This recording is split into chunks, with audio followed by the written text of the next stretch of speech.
Back at home, feeling misunderstood, and between these ears ain't nothing good. Benchwarmers, for this center of attention, we look to the sport of baseball, which Nico and I don't normally talk about. It's a sore subject with the team that we live in the city of. Fire Jeff Bridich. If you know, you know. But they had another issue over the weekend that came out today that I wanted to address.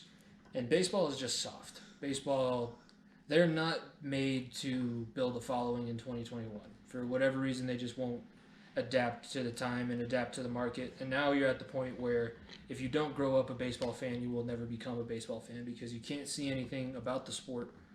And anything that you could like and could attach yourself to, they get fined and suspended for. So Castellanos, he's a player for the Reds. He got fined or he got suspended 2 games after flexing over the top of a pitcher who he got hit by the pitch to get on base, and then he beat him out at home in a pass ball situation and flexed over the top of him. MLB fined him suspended him for 2 games. How are you going to try and build a brand?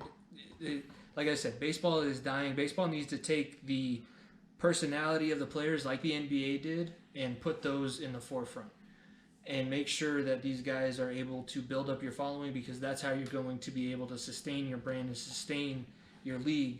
Because right now, I say baseball is probably 4th out of the 4 major sports in the country. And that's just it's a sad state to go from the America's pastime to what we're at now, to a point where I played baseball my whole life and I really am struggling to try and find a passion for it. It's a sad thing to realize, but the MLB, at some point, I feel like they're going to realize their flaws, but then again, it is the MLB, it is Rob Manfred.